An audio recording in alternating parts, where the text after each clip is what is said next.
Hello everyone, Michelle here at Gardening TLC, and it is design time today.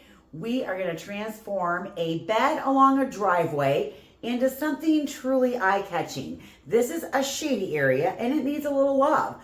It is under two beautiful trees, and we're going to be adding bloomers, vibrant foliage, and we're going to brighten this spot up and create a natural screen between this property and the neighbors. This design is actually going to enhance the first impression of what you see when you pull up the driveway to this home and make it truly inviting and full of color. So let's get started. Let's make this space shine. Come along today and let's go check it out. All right, real quick, let's just give you a little bit of history about this bed before we show you the picture. This is a bed in a city lot, so it's a fairly small lot, and there was a strip of grass that was separating this house from the neighbor's house, and they planted it up with these two trees, and then they put ground cover underneath it. They have decided that they want something with a little bit more color, a little bit more oomph to look at. So we put together a design for them so that this would be something beautiful to look at, not just for them, but for the neighbor as well. Now, this is an east-facing bed. So even though there's two trees in it and they're kind of multi-trunked and they kind of come up like this, it's still gonna get morning sun because the shade is actually gonna get pushed like this as the sun travels over the top. So not only will it get morning sun, but it's gonna get some hot afternoon sun as well. And you'll see what we're gonna back up the back of the bed with. It's going to be a plant that can actually handle that. But we are adding texture and color to this bed. I think it's going to be absolutely fabulous. You're going to love it. So let's just dive right in and take a look at the design and then break it down and look at the plants. Come on. Now, I did this design probably 5 or 6 years ago, and if I recall, these are oak trees. So I know they weren't maples, because maple roots are at the top of the surface whenever you're trying to plant, and it's a little bit more difficult to find things to get in underneath a maple that you can actually get in the ground and not damage a bunch of roots. One of the things you want to remember when you're planting underneath a big tree is you don't want to do a bunch of back pruning and cutting out of big roots. You might not see decline or damage in your tree right after you do that, but over time you can see decline and damage to your tree if you do that. I'm almost positive these were oak trees, and the roots on an oak tree have a tendency to go more down. That's why they use them as street trees, because then they're not ripping up the foundation of the streets and the curbs and the sidewalks and things like that. So we decided to totally take out all the ground cover and the hostas that were in this bed. There were weeds in the bed, so some of the hostas were weed infested. And I know we always want to save things, but if you have weed stock in the roots of the plants that you are trying to save, you're not doing yourself any favors by putting those back in the ground, because you're just going to start the cycle of those weeds all over again. So we actually removed everything from this bed before we put the design in. But let's take a look at what we transformed it into. Let's take a look. We did remove all of the ground cover. We amended the soil. We actually ended up adding a little bit of compost to this bed just so that we had a good base of dirt to plant in. And then we started with what I always start with, and that is the structure or the green interest and the shrubs that we need to have so that we've got those all year long. So we are using boxwoods for that. Let's talk about which ones I chose. In this bed, I chose a Buxus called Green Velvet. Now, this is not always my go-to, but when I'm planting underneath trees and I want to create a little bit of light underneath a tree, I will go to a Green Velvet boxwood. They have a lighter green leaf on them than some of the other boxwoods. And if you're looking to make a hedge with boxwoods, I think Green Velvets are a very good hedge boxwood to use. But if I had to choose a boxwood like normally that would be out in a bed, I'm not trying to create a lighter green color, I would probably always choose a winter gem. And the biggest reason why I would choose that over a Green Velvet is the Green Velvet do have some bronzing on them here in zone 5 through the winter. And that would be the only detriment to this shrub that probably makes me go, it's not my first choice. But when I want that lighter green color, I will choose this boxwood. And so in this case, I did choose a Green Velvet. Now, it's a little bit more protected. And what happens is when it has that bronzing, a lot of times it's caused from the winter and the spring cool temperatures and the winds. So we're a little more protected here. We're in the middle of the city. We're east-west. We're going to have other bushes behind it. We've got the tree kind of creating a screen, and there's a whole neighborhood full of stuff in here. Yes, it still has some browning and some bronzing going on, but probably not as severe as it would have been if it had been sitting out in the middle of everything. So these grow in zone 4 through 9, and they can get anywhere from 3 to 4 feet tall and wide. In the shade, they probably grow more like 3 by 3. And in the sun, which they will grow in sun too, they'll grow more like 4 by 4. They do require that annual shearing to keep that nice round shape if you're going to grow little individual balls. Typically, you're doing that in the spring after the danger of frost is over and before temperatures soar like into the upper 80s, lower 90s. So you got this little window when you want to get that done. Boxwoods are typically not plants that deer and rabbits eat. Not that they won't, but typically they don't like boxwoods. So we didn't make this bed to be deer or rabbit resistant because they don't have that pressure there where they live. So this would be probably the only one that is like that. I think everything else in the bed, it's fair game. So just know that as we move forward. All right, but this was the boxwood that I chose. Next, we decided to do a beautiful backdrop of hydrangeas. Now, when you're looking at this bed, this is east. So the front of this bed is getting all of that beautiful morning sun. And then as the sun travels over the top of this bed, it is getting afternoon sun on the back side. But there's trees in the neighbor's yard as well. And so it's more like dappled sunlight than it is direct hot afternoon sun. And for a smooth hydrangea, which is what we've chosen, and an oak leaf hydrangea, which is the big centerpiece one that we chose, this is perfect for them. So let's talk about which cultivars I picked. I really do like the Incredible series from Proven Winners, and I like that they have these big, beautiful mop head flowers on them. They will grow in 4 to 6 hours of sun, and they can actually take more than that as well. I find that I might not get as many blooms if I'm only getting 4 hours of sun, but if I can push it up to that 6 hour, especially in dappled light because it wants to be protected from hot afternoon sun, these actually do really well. Now, the one thing you'll find with an Annabelle or a smooth hydrangea is that you can choose to cut it back all the way to the ground every year. But what I would recommend is that you only cut back a third of it, taking off the blossoms, the top branches, and any spindly branches in between. Because what happens is some of these mop head flowers, I mean, they're bigger than my head. They're so big. But you want to have a nice structure of strong under branches to support and hold up these great big mop heads. And so I like to prune mine back only by a third so I can make that nice strong structure underneath. Now you can definitely use the white Incredible. They're going to get probably 4 by 4. They can probably get a little bit bigger if they have more sun, but if they're getting less sun, they won't get as big. They might not get as many blossoms. And you'll find the more shade they get, that white, it'll start white. It'll go lime green on you. So if you're good with that, that is a great look. Now, if you want to go with pink instead of white, you could choose the pink blush. It's still an Incredible. It blooms this beautiful blush pink, and they're absolutely gorgeous. So you could kind of pick what color you want. I'm choosing white because I want that white backdrop for everything else that I'm going to drop in front of it. I think that white's really going to push the look and the color and the texture of everything else that I choose. So yeah, I just want it to shine back there. Now, we did choose a big centerpiece hydrangea as well. Let's talk about that one. For my centerpiece hydrangea, I picked an oak leaf hydrangea, and I'm going to use the Gatsby Pink from Proven Winners. They can grow anywhere from 6, they can get up to 8 feet tall. So it's a really big hydrangea. Now, if you don't want one that big and you'd like a smaller hydrangea, you could do a Ruby Slippers. Now, Ruby Slippers only gets like 3 to 4. So I kind of want to see it up above everything, but you could do the other one as well.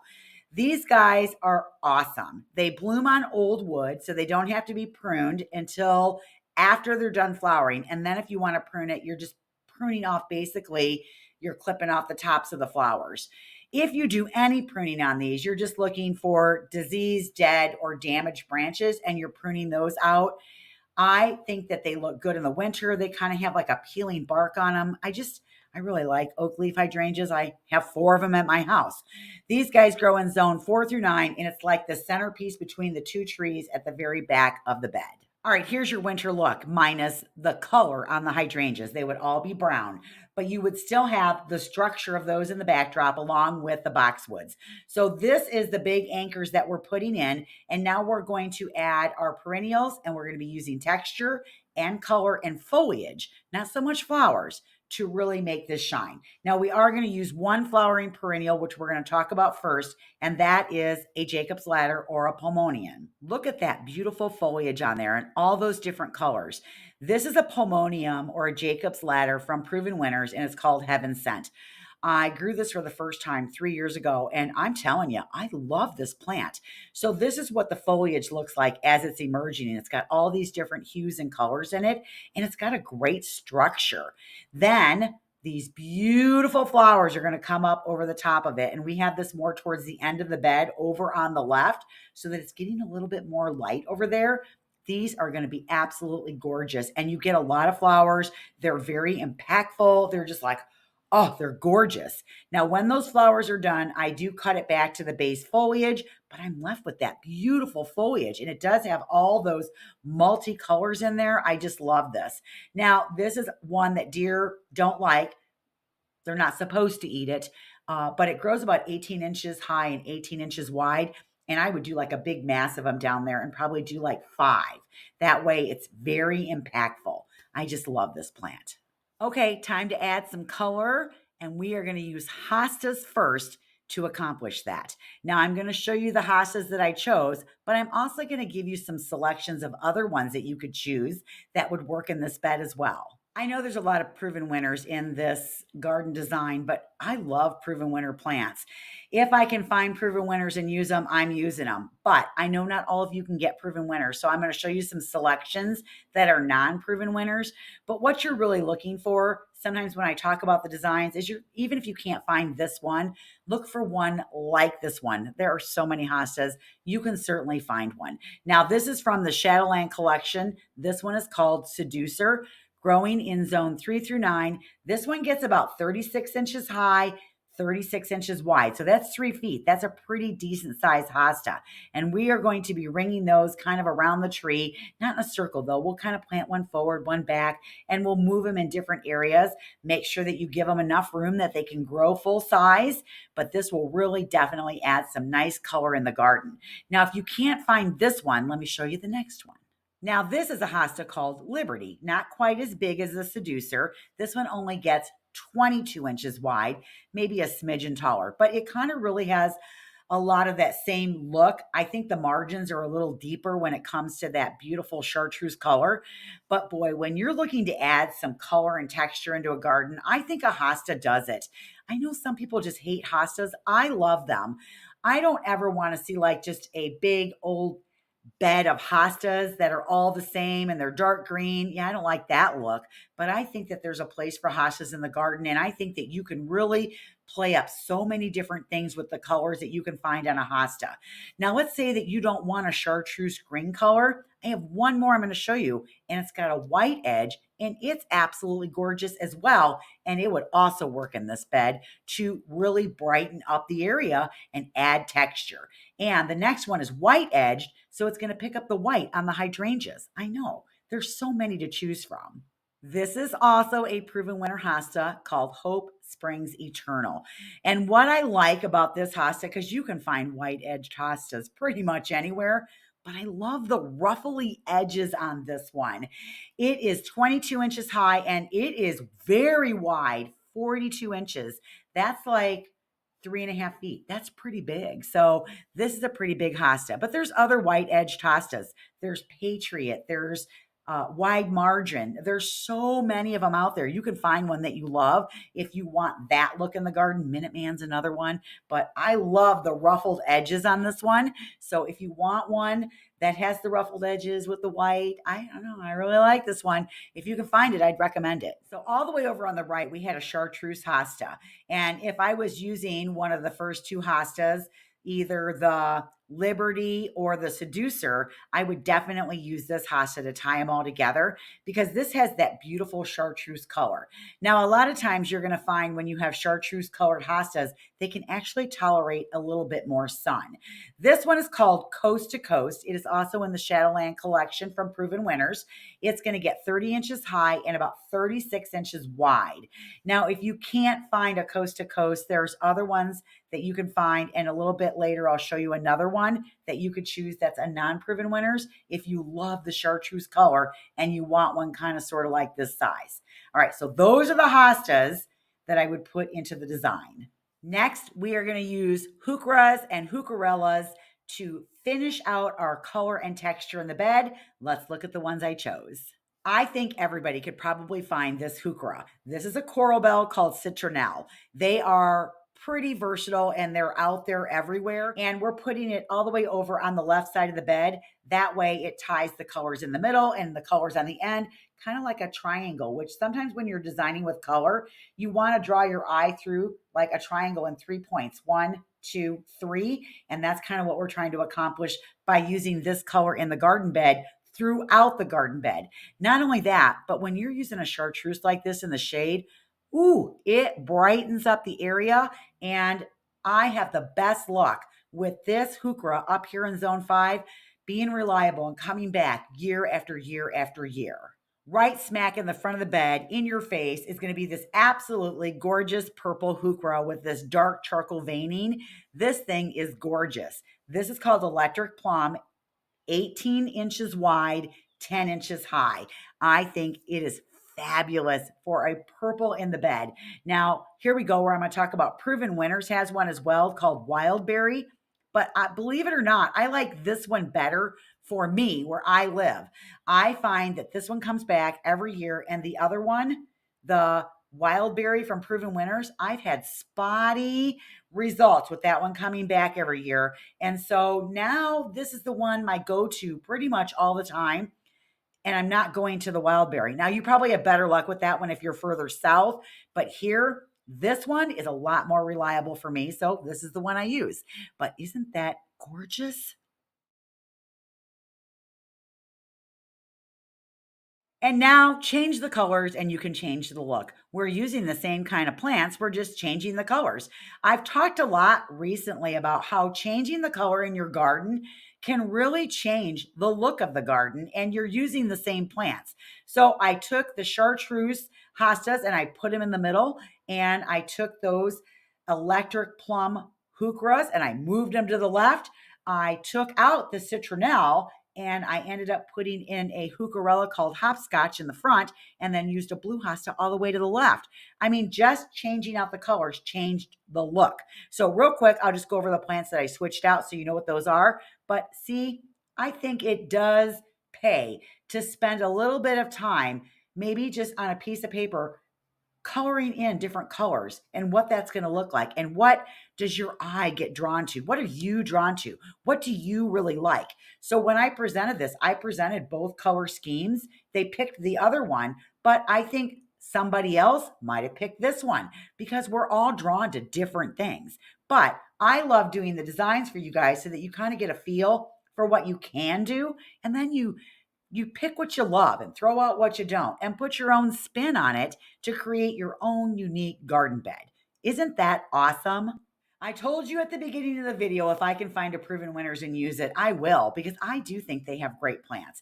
Now, this is called a heucherella, which is a cross between a heuchera and a tiarella, which is like a ground cover. And they put the best of both of these plants together into one plant and created this beautiful heucherella. This is from the Fun and Games series. This one's called Hopscotch. They have another one called Red Rover. I like both of them. It's actually a little bit of a larger heucherella, and it's 12 inches high, about 24 inches wide.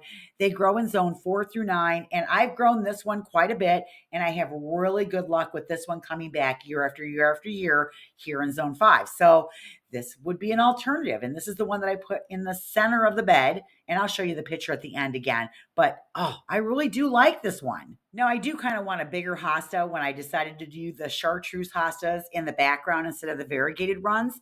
And I would choose probably August Moon. Now, August Moon grows in zone 3 through 9, gets about 20 inches high. But again, it's a bigger, wider one, 42 inches wide. Now, if you're looking for a smaller one, there's one called Designer Jeans. That's another one too. But there's a lot of chartreuse ones out there. You just find the one that you like or that you can find and use that in its place. But I've used August Moon and I really like this one. Now, there are certainly more big blue hostas than the one that I chose, but I like this one. It's called Big Daddy. I like it because it's got a nice ridged, thick leaf on it and it's very slug resistant. So I like this one.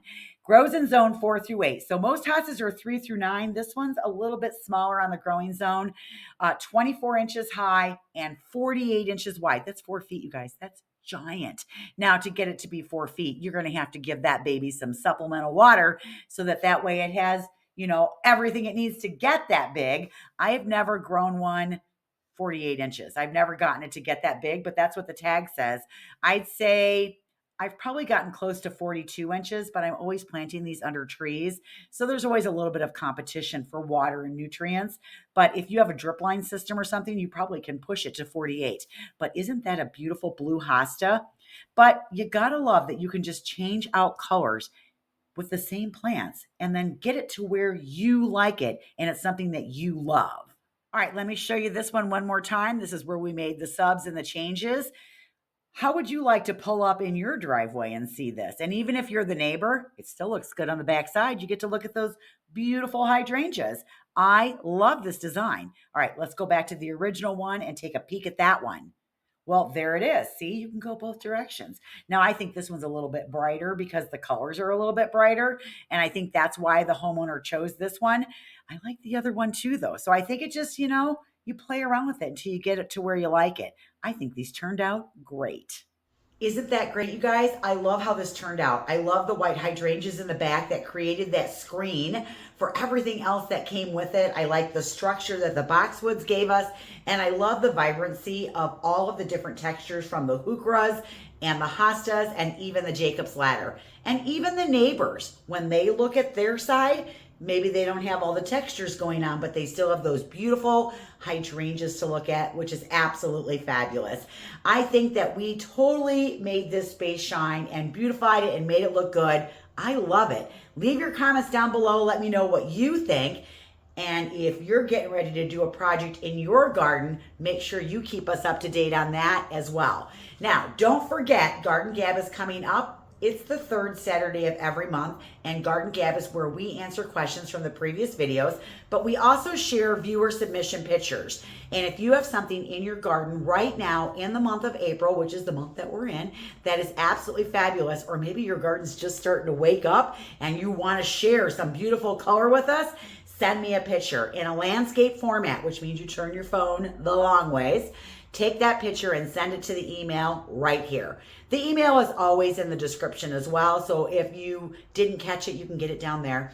Now, you're going to tell me who you are, where you live, what we're looking at, and what zone you live in, and then I will share those pictures during Garden Gab. I love that. Doing Garden Gab is probably one of my favorite things to do.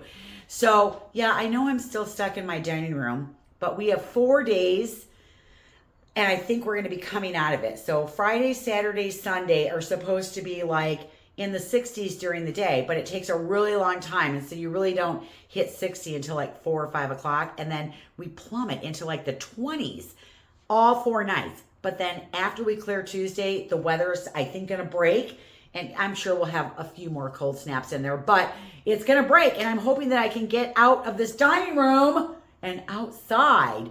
All right, so thank you so much for watching, you guys. I hope you enjoyed today's video. Even if you got a little bitty nugget of knowledge or you found one plant that you can add to your garden or that you love, then I accomplished something today. All right, we will catch you in the next video, you guys. Bye.